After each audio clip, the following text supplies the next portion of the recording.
Museu Clube da Esquina, depoimento de Aécio Flávio, entrevistado por Tatiana Dias e Léo Dias, Belo Horizonte, 16 de abril de 2007. Realização Museu da Pessoa. Entrevista CB 055. Ok? Aécio, obrigada por ter vindo. Um prazer, Tatiana. Eu queria que você começasse falando para mim seu nome completo, data e local de nascimento. Bom, meu nome é Aécio Flávio do Rego. Eu sou filho de Constantino Rego e Dona Flaviana Félix Rego. Nós somos uma família de 10 irmãos. E graças a Deus, só um morreu com 2 anos. E os outros 9 estão vivos e todos residentes aqui em Belo Horizonte. E meu pai era operário e músico amador. Então ele influenciou muito a gente.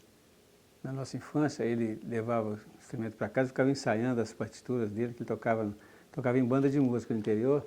E assim que veio para Belo Horizonte, ele passou a tocar em orquestra, fazer os bailes da vida aí. Então ele levava as partituras para casa e ficava ensaiando. E aquilo mexeu comigo, né? Aí um belo dia eu vi um cara tocando harmônica de boca na rua, um mendigo, e eu fiquei impressionado de ver aquilo, fiquei olhando o cara tocando a gaita. E era véspera de Natal e eu pedi meu pai uma gaita de presente. Eu falei assim, eu não quero brinquedo, não quero uma gaita. Aí ele me deu uma gaita no dia 25 de manhã, de tarde eu tocava 2 músicas. Tirei de ouvido assim. Ah, você não falou para mim, é sua data de nascimento. Tem que falar? Tem. Eu sou de 40. Eu costumo dizer que eu sou da Xuxa para cá, para não ficar muito ruim, mas não, eu sou de 40, sou de 15 de dezembro de 40. Ah, e nasci em Belo Horizonte mesmo. Nasci em Velô. Isso. E qual que é a sua colocação dentre os irmãos? Você é o mais novo? Eu sou o segundo. Segundo? Tem um mais velho e tem 8 mais novos. E tem mais gente que gostava de música? Tem então. Aí eu aprendi a gaita, depois eu vi um cara tocando violão, aprendi os acordes de violão, ensinei para meu irmão mais novo. Depois escolhemos um cavaquinho, ele aprendeu o cavaquinho. O outro mais velho que eu tocava pandeiro, gostava de cantar. Quando a gente estudou, tinha um quinteto dentro de casa, já fazendo som. Aí a gente foi tocar na Rádio Guarani, no programa Gurilândia, o programa que tinha aos domingos na Rádio Guarani, ainda era ali na Rua São Paulo. Então a gente pegava o bonde de manhã cedo, domingo cedinho, na Renascença, que era o bairro onde tem essa fábrica de tecidos que meu pai trabalhava, né? Ia para Gurilândia, era uma diversão, todo domingo cedo ia para Gurilândia tocar. E sim, que tipo de música que você gostava nessa época? Aí eu ouvia os chorinhos que meu pai tocava, ouvia rádio, ouvia muito, então eu ouvia tudo, entendeu? Ouvia tudo. Depois da gaita eu passei a tocar acordeão. A gaita, eu descobri que a gaita não tinha todas as notas, que ela não tem, a gaita comum não tem os acidentes, sustenidos nem bemóis, né? Aí eu senti aquela dificuldade, falei que está faltando alguma coisa aqui. Aí passei a tocar acordeão. Estava naquela febre de um curso chamado curso Mário Mascarenhas, um cara que tocava acordeão, e tinha uma mulher muito bonita chamada Conchita, e ele botava a mulher na capa do método assim, que ele vendia fitichu na feira, aquele método de acordeão. Aí virou febre, todo mundo tocava acordeão naquela época, né? Aí eu falei, então eu quero tocar isso também. Tinha facilidade, eu tinha um ouvido que se chama ouvido de tuberculoso, né? Os tuberculosos ouvem muito, então eu tinha facilidade assim, para os instrumentos. Eu esqueci um, depois eu vou te contar, que é a colher. Toquei colher também antes da gaita. E além do seu pai, quem mais que você toma como incentivo, assim, que incentivou você a começar a tocar? Mas primeiro foi meu pai. Então a gente, depois desse programa de rádio, o conjunto continuou, faziam assim uma serenata para as namoradas, uma festa de amigos e tal. E aí tem um rapaz aqui no Rio que era desenhista, que eu fui desenhista também, fui desenhista dos 15 aos 18 anos. E tinha um rapaz chamado Wilson Miranda, que ele gostou muito do conjunto e levava a gente para tocar. Começou a descobrir os lugares de tocar e levava a gente, né?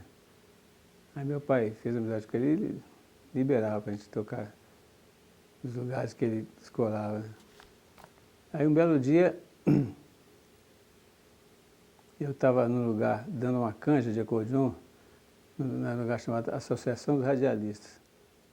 Lá no centro aí, quando chegava, todo mundo chegava e tocava, sem ensaio, sem nada. Aí chega um baterista para mim e falou assim, você toca legal, você não quer entrar para a orquestra do Delê? Está precisando do acordeonista lá. O acordeonista saiu, aí eu falei, onde é que é? Não, me deu o endereço, a gente se encontra na quinta-feira, que é dia de pagamento, quinta-feira está todo mundo lá. Ali na Rua dos Caetés. Aí eu fui lá e tinha saído o Washington Pires, o Washington era um pianista, grande pianista, amigo meu, tinha saído de lá, Ele tocava acordeão lá. Foi tocar piano na boate Chiauã, ali na Rua Espírito Santo. E eu entrei no lugar dele para tocar acordeão. Eu, inclusive, era menor, tinha 17 anos, meu pai teve que dar uma autorização para fazer os bailes com o Delê. E comecei a fazer os bailes a partir daí, então a partir dos 17. É nessa época que você começa a frequentar o Ponto dos Músicos? Nessa época, E como é exatamente. que era o Ponto dos É o Músicos? seguinte, eu desenhava na agência de publicidade ali na Afonso Pena, entre a Caetés e a Tupinambás. E um belo dia me ligaram para lá, você quer fazer um baile em Sete Lagoas, tem um baile assim, está precisando de um acordeonista. Falei, tudo bem, então passa aqui no Ponto dos Músicos para a gente conversar. Falei, onde é que é isso? Aqui na Afonso Pena com Tupinambás. Tinha uma sapataria ali, ainda tem até hoje, eu passei lá e vi. Sapataria na esquina. E os caras se reuniam ali, né? Os Pontos dos Músicos. Então ali se contratavam os músicos, ninguém se conhecia, de repente eu fui tocar com 8 caras que eu nunca vi na minha vida, entendeu? Bateristas que eu não conhecia, o baixista que eu não conhecia, os caras pegam assim a laço, faziam um conjunto ali e ia tocar. Aí você tinha que ser, na cara de pau, tocava a música que aparecesse, que o cara puxava lá e qualquer tom. Então tinha que ter um pouco de coragem, um pouco de jogo de cintura também, né? Muito filho, né? Exatamente. Então ali conheci muita gente boa, conheci Chiquito Braga, já tocava muito Chiquito, né? Nessa época conheci o Valtinho, baterista. Muita gente boa. Bom, então, aí eu aprendi o que ele era para os músicos, comecei lá toda tarde. Os caras chegavam, 5 horas começavam a chegar os músicos lá, trocando ideia e tal. Às vezes até pagamentos fazia lá. No baile de sábado, o cara chegava lá para pagar na segunda-feira. Então eu passei lá toda tarde saí de casa e ia para lá. Minha mãe perguntava, você vai onde? Eu vou lá no Ponto dos Músicos. Ficava ali batendo papo até 8, 10 horas da noite. Seu pai não teve problema nenhum de dar autorização, mesmo menor de idade, para começar a tocar? Não, ele me levou para tocar. Ele tocava na orquestra no Clube Belo Horizonte, na Rua da Bahia. E ele me levou, eu com 15 anos, ele me levou, botou na orquestra lá e comecei a tocar com eles. Sua mãe achava o quê? Minha mãe sempre deu força, ela achava boa. Minha mãe era incrível, sempre. De vez em quando ela aparecia. Eu estava fazendo um show na Funarte, de repente ela apareceu no meio da plateia. Viajou 500 quilômetros para me ver lá, tocar, sem falar nada. Era assim, Dona Flávia. E desse povo do Ponto dos Músicos, né? Depois começou a formar vários grupos ali, né? Isso, muito grupo começou ali. Grupos menores. Engraçado Né? que tinha 2 caras que tem uma história interessante aqui. Vou falar mal aqui, falar mal não, vamos olhar, mas faz parte. Tinha 2 bateristas que eram os caras mais venenosos ali, entendeu? O cara fazia veneno de você assim na sua cara. Então, diz a lenda que eles eram os primeiros a chegar no Ponto dos Músicos, aí começava a falar mal de um, falar mal do outro, e eles eram os últimos a ir embora, porque um ficava com medo de ir embora, e o cara meteu o pau nele, e o outro também ficava com medo de ir embora, e o um meteu o pau nele. Então eram os últimos que saíram de lá, entendeu? Dava 10 horas, 11 horas, os caras ainda estavam lá batendo, só os 2, ia todo mundo embora, e ficava com medo de sair e ser envenenado. Não vou falar o nome, porque um já morreu, o outro deve estar por aí ainda. 2 bateristas. Aí dali, com essa coisa de fazer, conheci uns músicos e tal, aí fiz meu próprio grupo, entendeu? Meu próprio grupo e fiz realmente, aliás, o grupo era do Arley Famarion de São Luís Horta, era primo do Toninho. É um grande pianista, o Arley, ele com 21 anos tocava muito. Fui convidado para tocar no grupo dele e conheci o Paulinho Horta, desse grupo. Eles eram primos, né, então esse grupo. E esse grupo a gente inaugurou o PIC, Pampulhete Clube. Entendeu? Então foi um baile fantástico.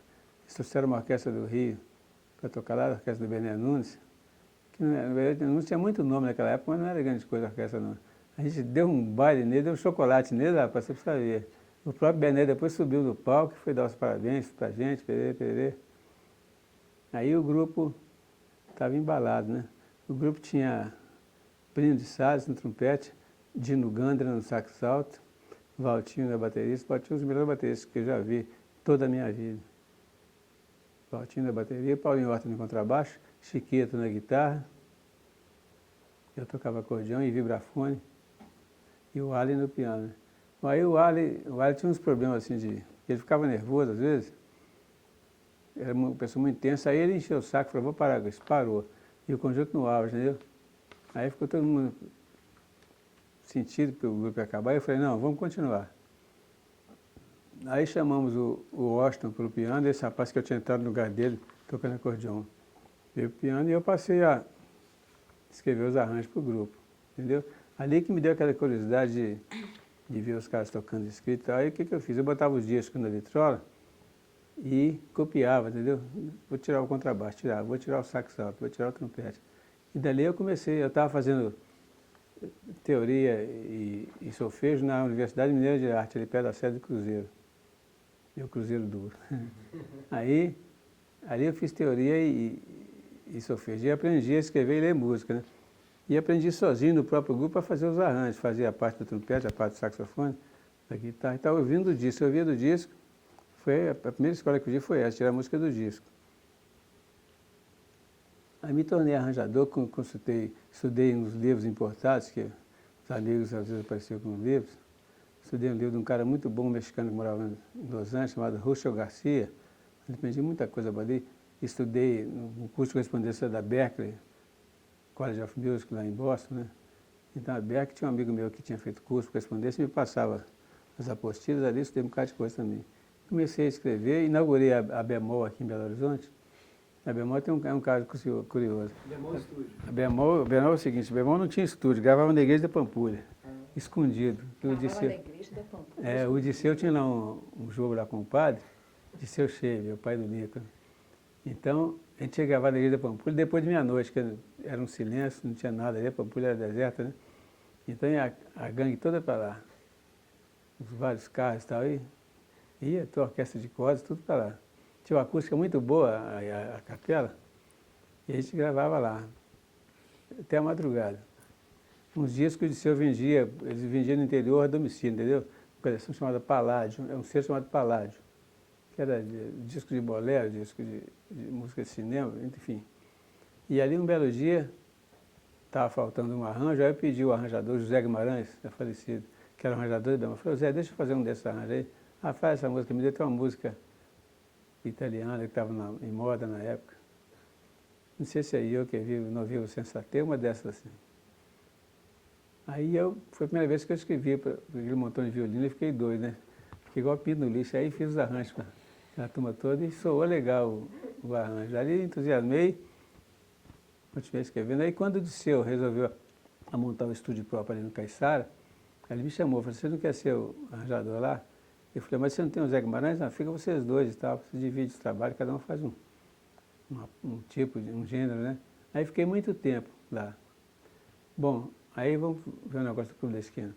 Quando eu comecei a fazer os bailes, o Chiquito Braga recebeu um convite para ir para o Rio, para tocar lá no Conjunto do Gaúcho. Chiquito foi, que aqui sempre teve aquela coisa meio de corda bamba, uma hora dá, outra hora não dá, então os caras saltavam fora, né? Tem nego daqui que mora nos Estados Unidos, nunca mais voltou, enfim, tem nego de qualquer lugar. Aí o Chiquito foi embora para o Rio. E a gente estava ensaiando, a gente ensaiava na casa dos meus pais, na Renascença. Aí passamos a ensaiar na casa do Paulinho Horta, no Alto Colégio Batista. E ali que eu conheci o Toninho. O Toninho tinha 14 anos. Conheceu quem? Toninho. O Toninho. É. Toninho. Então, ele ficava assistindo o ensaio da gente e ficava colado no Chiquito, né? Aí eu perguntei ao Paulinho, quem é esse garoto? Ele ficou colado. É meu irmão, então, ele gosta de tocar violão e tal. E o Paulinho tinha ensinado os primeiros acordes para ele, e ele vendo o Chiquito tocar, ele pegou muita coisa do Chiquito, né? O Chiquito foi o professor virtual dele, que ele só via assim, pá. Aí quando o Chiquito foi para o Rio, eu falei, seu Paulinho, vamos botar o seu irmão tocando guitarra com a gente? O Paulinho falou, não, mas ele não toca guitarra, só toca violão. Eu falei, bom, a gente comprou a guitarra para ele treina. Aí compramos uma guitarra do Pepsi, antigo Pepsi na Rua da Bahia. Tinha uma loja de eletroeletrônica, chamava Pepsi. É Pepsi ou Pepsi? Não, Pepsi. P-E-P-S. P-E-P-S. Ela tinha sido Bemoré antes, depois virou Pepsi. Aí, estou fazendo propaganda aqui, mas é uma coisa que não existe mais, então não tem problema. Merchandise. É. Não tem problema. Então, estou comprando uma guitarra, acho que foi uma guitarra nacional. Aí fomos fazer uma aula dançante do Cruzeiro, na sede do Cruzeiro, no Barro Preto. Aí o Toninho pegou a guitarra, aí saiu aquele som embolado, som tudo misturado, alto pra caramba e tudo misturado. Aí acabou a hora dançante, falei, Toninho, depois de ter pago o direitinho, falou, ó, leva essa guitarra para casa e treina lá. Guitarra é diferente de violão, rapaz. Tem um macete aí que a pegada é diferente. estuda em casa e vê isso aí, porque está meio sujo o som.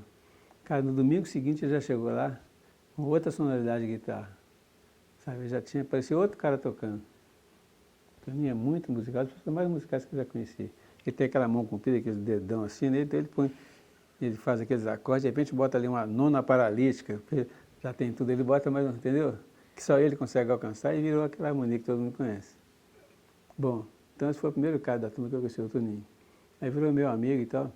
Aí uma ocasião a música estava meio fraca, começou a pintar uns grupos de rock aqui, e os conjuntos maiores feitos meu custavam mais, então foram deixados por lado, né? Então o pessoal do rock trabalhava muito. Aí eu comprei uma banca de jornal ali na Avenida João Pinheiro, fui vender revista. E a banca virou assim uma espécie de ponto de encontro dos músicos. Volta e meia, os caras passavam a bater papo. Virou um filial do Ponto É, foi o pré-Pontos dos Músicos. Aí eu estava lá um dia batendo papo com o Bituca. Depois você conta mais conheceu ele. Tá. Aí o Bituca, eu falei com o Bituca, o irmão do Paulinho está tocando violão legal mesmo, sabe? O Toninho, quando eu acabei de falar, o Toninho foi subir na avenida, vinha lá me visitar. Aí eu apresentei os dois, ele falou assim, é o Toninho, ó, que é irmão do Paulinho, é o Bituca. Então o Bituca não era Milton, não era Bituca só. Então passaram a andar juntos e tal, se frequentar e viram amizade, né? Mas o Bituca eu conhecia assim, era muito amigo do Assad de Almeida, que era da Rádio Confidência. O Assad hoje parece que é diretor da Guarani, se não me engano. E o Assad gostava muito de música e jogador de futebol, né? Então ele tinha amizade com meu irmão, que jogava no... Meu irmão era juvenil do Cruzeiro, depois acabou jogando no Vasco, Silvinho, ponto esquerdo. E o Assad fez amizade comigo e volta e meia lá na Confidência, levar uma novidade para ele tocar. Ele mandava eu escrever na discoteca dele, escolher uma música para rodar e comentar sobre aquela música. Liberou lá para a gente ensaiar, eles ensaiavam lá de madrugada. Então, um belo dia, eu cheguei lá, o Assad falou assim, vem cá que eu vou te mostrar. Te apresentar 3 meninos. Aí chegaram 3 garotinhos, adolescentes, cada um com o violão na mão. Aí toca aí, pô, esse é o negócio aí. Aí um tocou a música, Chega de Saudade. Tocou. Era o Marilton Borges. Eu conheci naquele dia. O outro tocou uma outra música, não me lembro qual, é um garoto chamado Marcelo Alquimim, que acho que não prosseguiu na música, não. E o terceiro tocou a música dele, Barulho de Trem. Aí o Assad falou, tchau, obrigado e tal. O que você achou? Eu falei, os caras são bons. Agora o personal foi o último.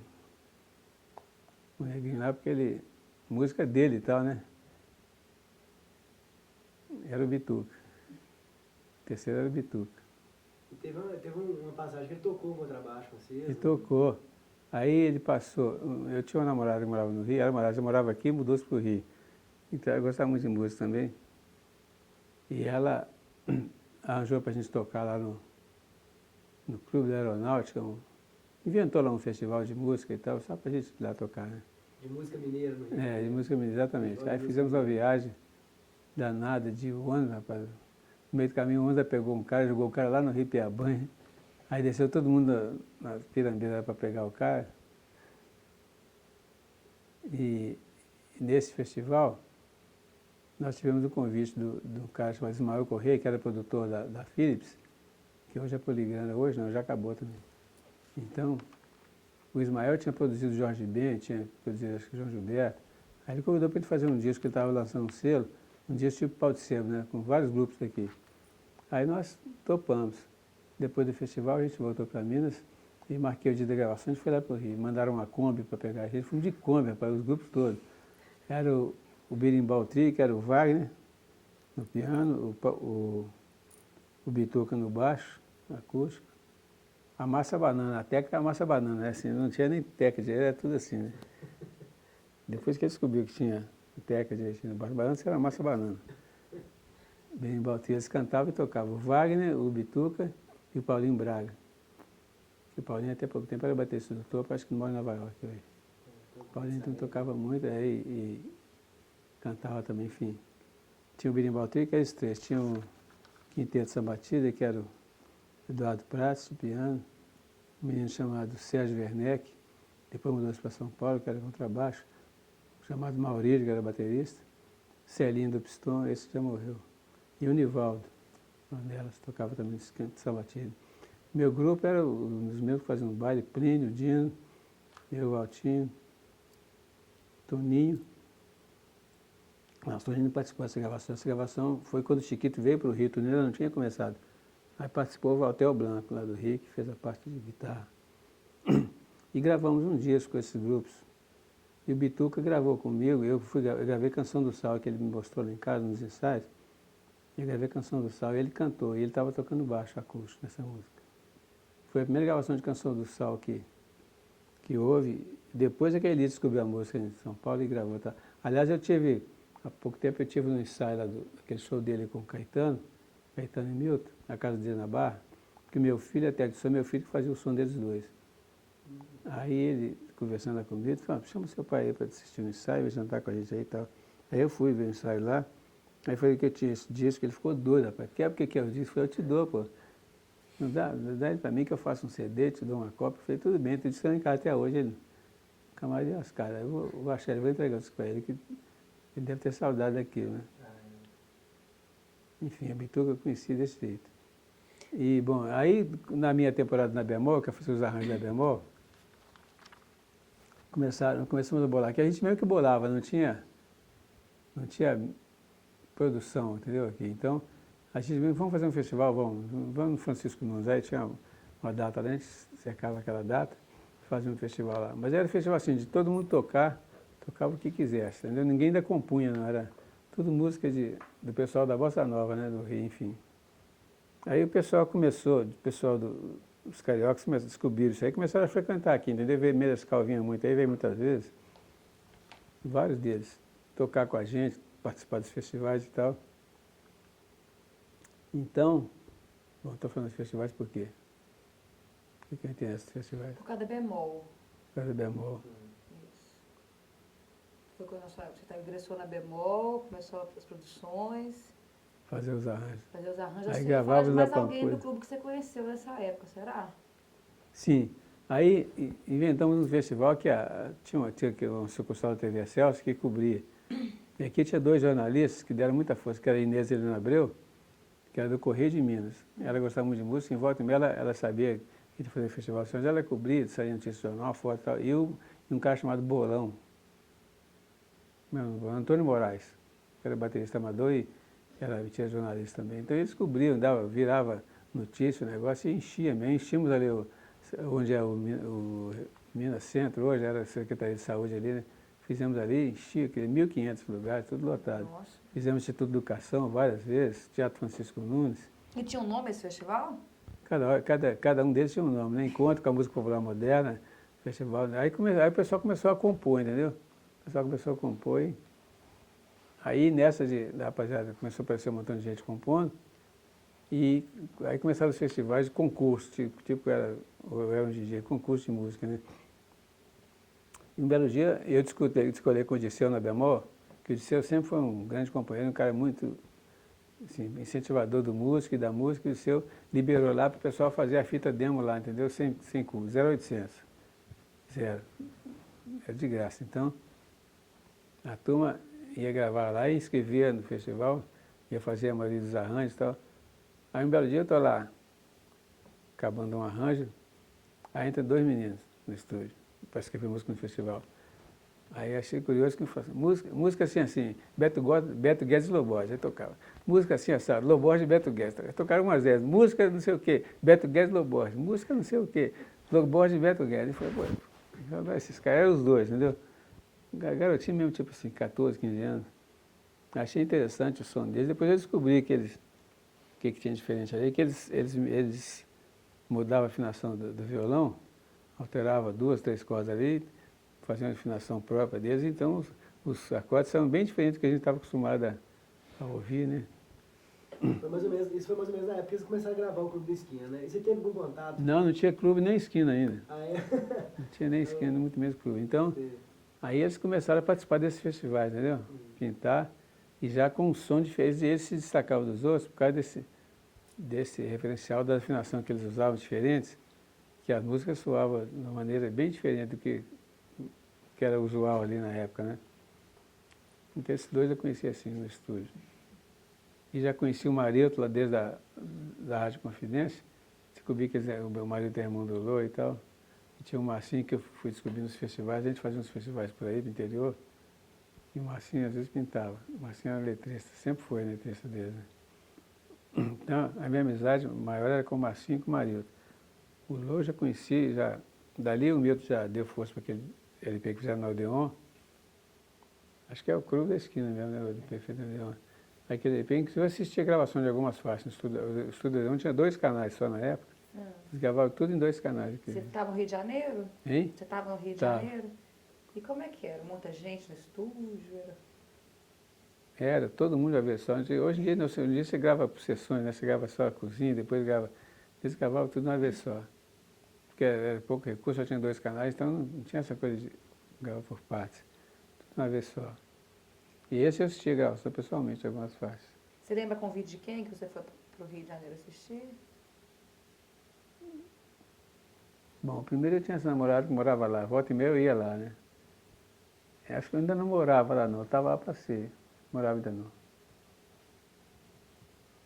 No dia que eu fui embora, eu subi essa BR-3 aí chorando, não queria ir embora de jeito nenhum. Queria ir embora, mas mano, tinha que fazer o quê? Se eu ficasse aqui, eu seria um bancário hoje, entendeu? Teve isso, teve uma época, né, que muita gente saiu, muito músico saiu de Belo Horizonte Foi um para poder êxito ir total, tocar, né? exatamente. Me conta, por que aconteceu isso? Olha, eu até já falei antes um pedacinho, porque começaram a pintar esses grupos de rock com 3 caras tocando, era uma bateria, uma guitarra e um baixo, entendeu?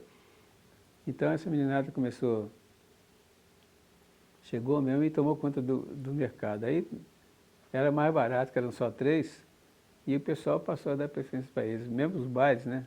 Eram com esses grupos menores. Aí todo mundo só tá fora. Então, para onde ir? Ou para São Paulo ou para Rio de Janeiro, né? Eu lembro que uma vez a gente estava em São Paulo passeando, a gente ia dar uma foto, dar uma olhada. Estava eu, o Mituca, o Wagner, mais uns 2 ou 3 que eu não me lembro. Então a gente estava subindo ali na Major Sertório, a região onde à noite tinha as casas noturnas.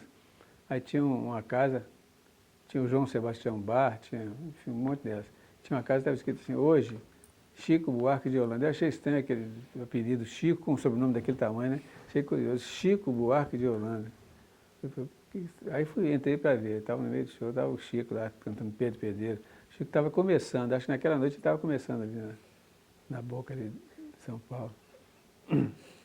E quando você viu disso, o Clube da Esquina 2, você tem alguma recordação, o Clube da Esquina 1, tem alguma recordação da primeira vez que você escutou esse álbum, se você chamou atenção, ou ele pronto já, depois da gravação? Eu fiquei surpreso com o resultado, né? Porque os recursos eram mínimos ali, os gravadores de 2 canais. Então era uma coisa mesmo da musicalidade dos meninos, né? Eles botaram aquela coisa, treino é treino, jogo é jogo, né? Na hora de jogar, o cara se enche de orgulho, né? E, então foi uma coisa que você vê que ali tinha um bocado de gente que ia criativa, que ia pintar alguma coisa dali, né? Teve um outro disco que eles participaram, que era um disco, um pau de sebo da Odeon, que era o Toninho, o Novelli, acho que o Lô, tinha uns 5, Danilo Caymmi. Danilo Caymmi, eram né? 4. Eram 4, era o Beto, Danilo, Toninho Danilo, e Toninho Novelli. e Novelli. O Lô não estava não, né? Não. Enfim, esse disco também marcou muito, gostei muito desse disco. E tendo em vista essa aglomeração que tinha ali na Afonso Pena, no Ponto dos Músicos, e um monte de músicos se reunia para conversar, você vê alguma semelhança entre o Ponto dos Músicos e o Clube da Esquina? Essa aglomeração de músicos? Mas talvez até o nome Clube da Esquina, não sei quem deu, deve ter sido deve ter tido como referência o Ponto dos Músicos, né? Talvez, porque quando esses meninos apareceram, o ponto praticamente não existia mais, entendeu? Já não se frequentava mais o ponto. A coisa do baile foi acabando, então virou showzinho, foi melhor, né? Porque o dançarino pro dançarino, basta um prato, se o garçom deixar a bandeja cair no chão, o cara já sai dançando, né? Então não precisa ter. A gente fazia até musicalidade porque a gente experimentava, mas pro dançarino basta um bumbo ou um prato cair no chão. Então eles começaram a fazer showzinho aqui, outro ali. Que foi uma consequência desses festivais que a gente fazia, né? Como é que eram esses festivais? Vocês iam para o interior? Vocês iam de quê? Qual que era? Olha, tinha uns festivais realizados aqui, né? Que era Francisco Nunes, Instituto de Educação, Secretaria de Saúde, Teatro da Imprensa Oficial, enfim. E tinha uns festivais no interior que promoviam o pessoal, basicamente o pessoal da Rádio Guarani. André Carvalho trabalhava às vezes, inventava os festivais desses. E era assim, um ônibus alugado por eles, levava todo mundo, era um sacrifício danado, mas era gostoso. Era aquela fome de repente. Um dia, eu lembro que a gente parou no meio do mato para colher cagaiteira, uma fruta que dava no meio do mato, tá todo mundo cheio de fome, não tinha um restaurante, não tinha um bar, nada perto. Aí o ônibus parou no meio do mato, só todo mundo correndo para pegar aquela fruta. Eu fiz até uma paródia em cima do cordão da saideira, falando desse negócio do festival. Depois não me lembro mais a letra, mas todo mundo cantava no ônibus essa versão, era uma gozação só. Aí você vai para o Rio morar lá para poder tocar, né? É. E você continuou convivendo com os mineiros lá, tocava banda só de mineiro ou misturou com os carioca? Não, você tem que misturar, né? Porque não dá para fazer para eu sempre fui contra esse negócio de panela, mas não dá, ainda mais por lá, que é um lugar que tem gente do mundo inteiro, né? Então, e essa convivência com os outros, essa experiência é muito boa, que você acaba aprendendo um bocado de coisas, também mostra seu lado. Enfim, lá eu toquei primeiro, com quem foi? Eu fiquei na casa do Paulinho Braga, no Flamengo. Aí o Paulinho tocava com o Elis nessa época.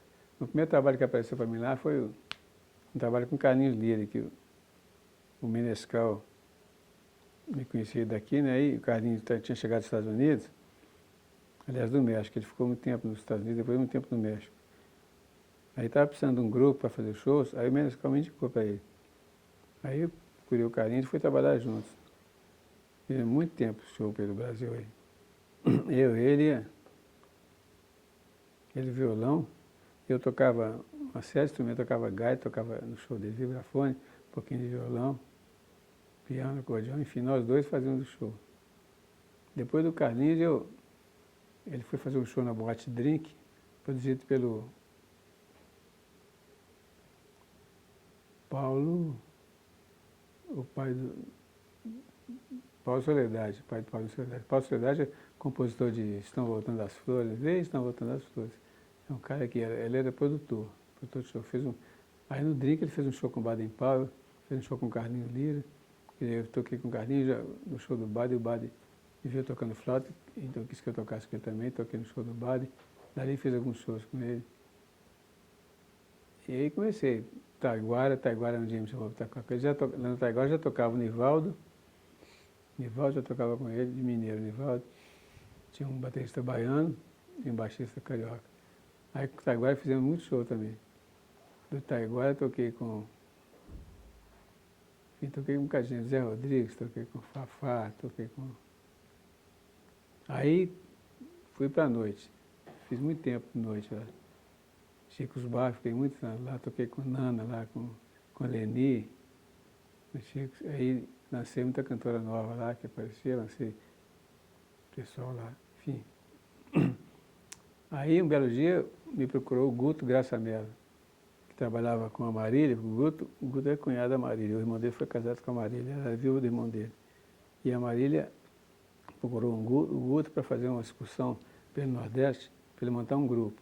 Estava aquela novela, tinha uma novela que estava na moda, que ela participava, e tinha o Paulo Gracindo, era Essa Marília é a Marília Pera? Marília Pera. Ah, tá. O Paulo Gracindo era um bicheiro, ela era, enfim, como é que chama? A novela fez um sucesso danado. E por causa dessa novela, ela saiu, a Marília, ela canta, ela dança, né? Então era atriz completa. Aí fui ensaiar com ela. Era eu, o Guto, e a mulher do Guto tocando percussão. Ensaiamos e corremos aí o Nordeste todo fazendo show. E na volta, ela foi contratada pela TV Globo para fazer um programa dela, Marília Maravilha. Aí o Guto me convidou para fazer show com ele. O Guto descobriu que eu escrevia também, aí comecei a trabalhar com ele, dividir lá os arranjos e tal. Aí um belo dia ele falou assim, ó, a Marília vai entrar para a Globo e eu quero você lá comigo, hein? Aí ele apareceu lá em casa e falou, ó, conversei lá com o Boni e falei que eu precisava, o Boni me contratou como arranjador dela, o maestro dela, um programa estreia de tal e tal, e eu falei que ele queria um assistente para me ajudar a fazer os arranjos. Ele falou assim, você escolhe aí, tem 10 maestros contratados aí. Eu falei, não, mas eu quero uma pessoa. Que eu falei, pô, rapaz, mas já tem 10 contratados aí. Lá sempre assim, lá tinha 10, sempre 5, trabalhava em 5. coçava, né? Então sempre foi assim. Aí, então ele insistiu de que queria que eu fosse e tal, eu acabei sendo contratado pelo Guto. E lá eu convivi com muita gente boa, convivi com o maestro Radamés, trabalhamos juntos, veja você, trabalhando ao lado do Radamés, uma sumidade. Só de ouvir os arranjos do Radamés, de conviver com ele, você aprendia coisas. Quem tivesse interessado, aprendia. Esse Radamés é o Radamés... como é que é o Radamés nome dele? Inátali, É. o maestro Radamés Inátali. Radamés? Inátali, Inátali. uma das maiores expressões da música É. brasileira. Tem uma corrente aí que sempre achou que ele e o Villa-Lobos, quem entre ele e o Villa-Lobos ficava com ele. E outra turma ficava com o Villa-Lobos, entendeu? Porque também era a mesma praia, ele transava no popular e no erudito, do mesmo jeito. Mas Radamés é um cara fantástico.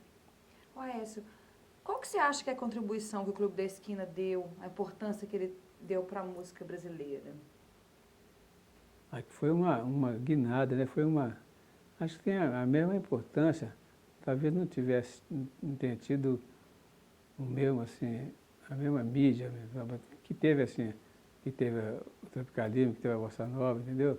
Que foi uma mudança, musicalmente foi uma mudança na composição, né? na música brasileira. Esses meninos lançaram um estilo que talvez se ele tivesse na época o que os baianos têm, que eu não sei exatamente o que é, porque a Bahia, segundo o Geraldo, é a maior agência de publicidade do Brasil, né? A Bahia, o que ela faz, a coisa embrulha, vai, manda e pega, né? Cola do Brasil inteiro. Então, os baianos tiveram essa esperteza, eles fizeram a música deles, deram uma guinada também e, não estou falando de qualidade, mas eles lançaram aquilo para o Brasil e hoje eles não precisam nem de Rio nem de São Paulo para nada, eles mesmos produzem ali, estoura ali, o cara vende 1 milhão de discos ali mesmo, e já, né, virou uma indústria, né? A coisa que não era industrial, a coisa que era mais artesanal. Então, acho que faltou esse lado. Sei lá, não havia uma produção, assim, um manager legal, porque lá é tudo sincronizado, né? O artista com a gravadora, com a televisão. Então, quando o cara aparece já na mídia, né? O Brasil inteiro. Mas acho que, em termos de importância, está no mesmo pé. Foi uma guinada, olha, não muito longe não. O Pet Martini na guitarra, o Pet tem uma influência danada do Toninho. Então, você não vê quem não tem ouvido, que não vê isso, né? E vê que o Toninho é para baixo e para cima. Então, ele pegou muita coisa do Toninho, influência do Toninho e do Milton. Um dia eu falei com o Toninho assim, pô, você sabe que o Pet Martini chupou muita coisa sua, né? E ele ficou sem graça. Eu falei, é isso mesmo, você sabe, né? É aquele jeitão dele. Mas todo mundo que conhece os dois sabe que o Pet sampleou assim, muita coisa do Toninho. E hoje, como é que está a sua carreira hoje, como é que está a sua profissão, como é que está você com a música? Eu tive um pequeno problema de saúde, foi pequeno porque, graças a Deus, eu estou vivo. Eu tive um problema cardíaco e fiquei praticamente 2 anos sem tocar. Eu fiquei com uma sequela no movimento da mão esquerda, que ela não parou, não. Ela ficou mais lenta do que a direita, entendeu? Então, tive no neurologista, foi até o cara que cuidou do Herbert Viana, ele falou, ó, é o seguinte, o que você fazia com a mão esquerda, você esquece, porque as informações que você tinha na esquerda desapareceram. Esse AVC que você teve, ele detonou alguns neurônios, alguns não, né, alguns milhões de neurônios que as informações que tinham ali já eram. Agora você tem que mandar outras informações para o cérebro, para a mão, porque não adianta você querer fazer o que você fazia antes, você tem que fazer outras coisas agora. Não tente se superar, que você vai ficar deprimido. Você não tem que se superar, não. Faça o que você conseguir. Você vai tocar uma sinfonia, toca um chorinho, pô. Não dá para tocar um chorinho, toca uma valsa. Foi bem assim, entendeu? Achei fantástica a observação dele. Aí, por esse motivo, eu comecei a lecionar. E eu descobri lá em Vila Isabel, eu morava na Tijuca. Em Vila Isabel tem lá um supermercado que é do grupo Pão de Açúcar, e exatamente na fábrica que Noel cantava naqueles 3 apitos, né? Quando o apito da fábrica de tecido, essa fábrica de Confiança.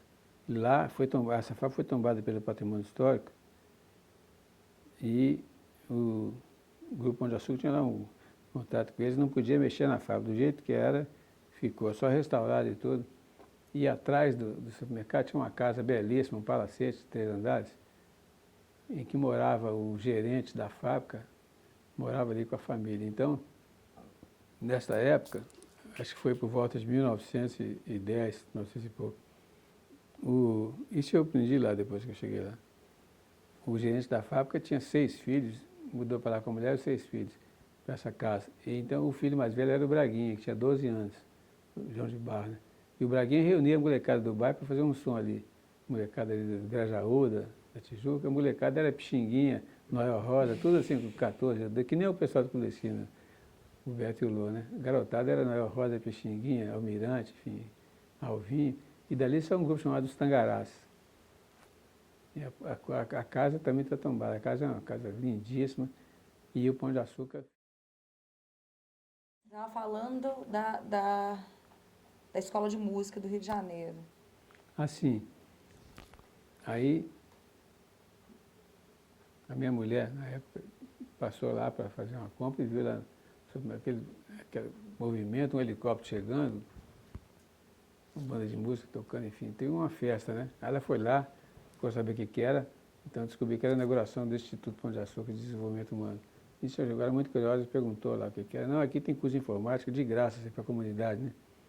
Porque ali a comunidade toda pobre em volta ali, né? Grajaú, Vila Isabel, Daraí, própria Tijuca. Então lá tinha curso de informática, tinha esporte, tinha preparação para o primeiro emprego, inglês e tudo. E ela falou, não tem música? A gente tem, mas no Instituto de São Paulo. Lá em São Paulo tem o pessoal lá que leciona música. Então, está pensando em trazer eles para cá, concurso lá. Lá eles ensinam violino, viola e violoncelo. Aí minha mulher falou assim, não, mas aqui em Vila Isabel, vou ensinar violoncelo aqui em Vila Isabel, aqui é a terra do samba, o samba nasceu aqui praticamente, então aqui teria que ser uma coisa mais popular, né? Posso apresentar um projeto? Meu marido é músico, então a gente pode fazer um projeto? Pode, tá? Independente do outro lá que já está na agulha, mas pode. Aí o Camilo falou, no fim de semana eu fiz esse projeto. Nós 2 fizemos, né?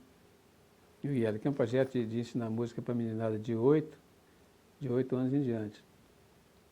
E então criamos um projeto chamado Acordes da Vila.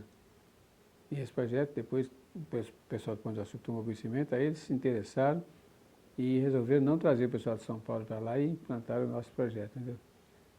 E ali eu fiquei 3 anos. Em 3 anos, o curso era 4 anos, o nosso projeto era 4 anos de curso. Com 3 anos já tinha uma orquestra de 36 meninos tocando, todo mundo lendo. Tinha 8 meninas tocando flauta, tinha 8 caras tocando violão, tinha 6 percussionistas, 4 clarinetistas, enfim.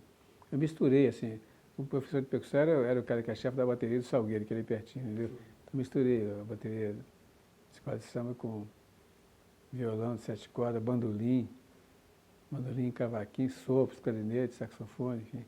O som ficou interessante, mas no lugar dos violinos eu usava a flauta doce, não a flauta doce que fazia o papel do violino. E ficou uma coisa muito interessante. Eu tenho saudade daquilo. Foi uma das coisas que me desgostaram um pouco, que me moveram a voltar para cá, foi essa escola ter praticamente acabado, porque foi uma coisa de política, entrou alguém lá que não era do meio e ofereceu lá condições muito inacreditáveis, ofereceu um preço muito mais baixo, dispensaram metade dos professores, as aulas que eram tipo 8 aulas por semana passaram a ser 2 ou 3, enfim, desmancharam o meu sonho lá e a orquestra parece que continua até hoje. Volta e meia um menino daqueles me descobre no Orkut, manda uma mensagem e tal, professor maestro, não sei o que e tal, estou aqui, enfim. E teve uma coisa que eu fiquei muito alegre, que soube que 2 meninas tocavam, uma tocava violão, outra tocava flauta, lá na orquestra. E a do violão é a filha de uma mulher, não sei se a mãe dela era paraguaia ou casou com um paraguai.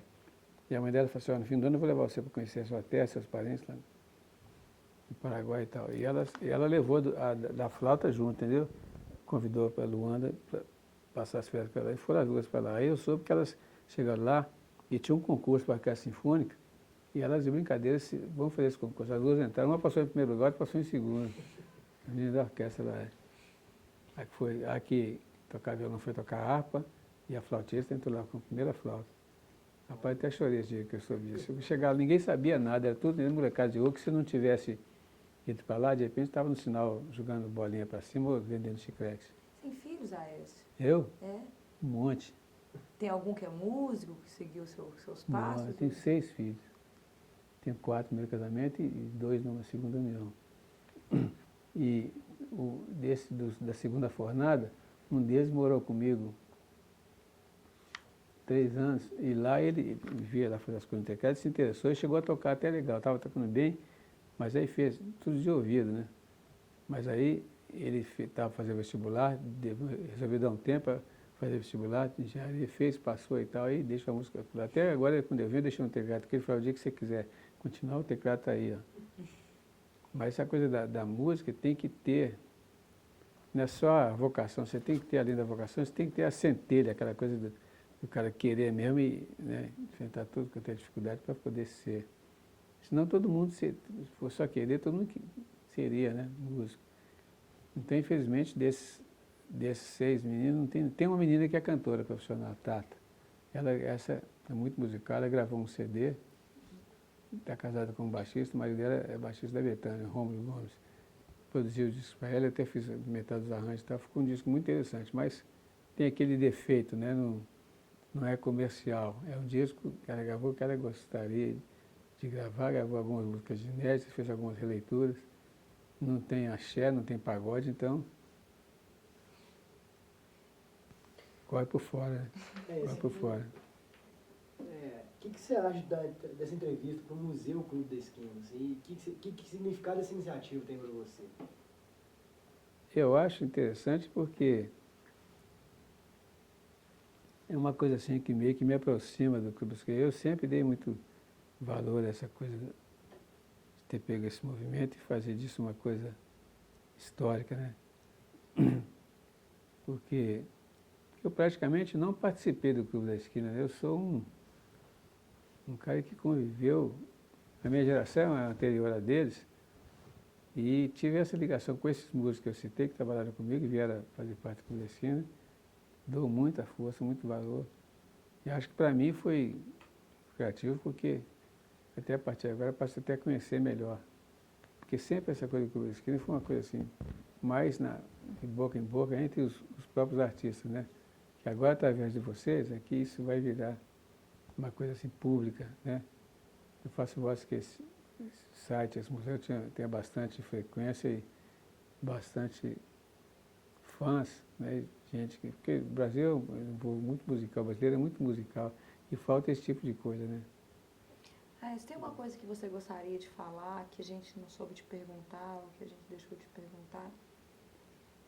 O que eu gostaria de falar é o seguinte, que eu continuo com essa coisa da centelha, ainda não se apagou, né, da música, e agora a minha intenção é fazer uma escola de música aqui em Belo Horizonte para formar meninos, porque essa turma, quando começou, eles não tinham o menor incentivo, cara, não tinham onde aprender. Eu mesmo, sabe, tive que me virar para aprender. Muita coisa que eu aprendi sozinho. Então eu queria montar essa escola dos modestos que eu montei lá, porque dá muita coisa boa, viu? Volta e meia, lá tem um menino de 10 anos, o menino era um susto. O que ele precisava tocar, ele tocava. Tocava bateria, tocava guitarra, tocava flauta. Ele acabou clarinetista. A última vez que eu estive com ele, falou, agora eu quero tocar fagote. E o cara é 10 anos de idade. Teve um caso também curioso, às vezes eu fazia uma seleção, todo comerciante tinha uma seleção para ver quem ia entrar para a escola, né? Então chovia de garotada. Um dia chegou uma senhora com uma menina adolescente e um garotinho de colo. E eu não entendi até hoje se a menina era filho da adolescente ou se era filho da senhora. Eu sei que eu dava um teste assim, de musicalidade, fazia o menino do colo da mulher e a adolescente que ia fazer o teste, eu batia um ritmo na mesa assim, eu falei, repete esse ritmo. Ela ficava sem dificuldade, aí eu tocava uma nota no piano, uma frase, canta isso aqui, tenta fazer uma frase, o menino, quando é musical, ele repete, né, aquilo, né, tanto o ritmo como a frase. E o menininho de colo que repetia, cara, fazia o negócio, o menino falava, Eu bati o ritmo, o menino batia. E a menina lá, feita uma pantera, parada olhando. E eu falei, olha, o menino já passou, agora você não passou ainda não. O garoto não tinha mais do que 2 anos. Então tem umas surpresas assim, né? Em nome da associação, a gente gostaria de agradecer muito você ter vindo aqui. E eu que agradeço a vocês. Fiquei um pouco perdido aqui no bairro. Não, Imagina, já são foi ótimo. 35 anos fora daqui, tem muita coisa que eu não conheço Foi mais. Né? muito bacana. muito obrigado. Mas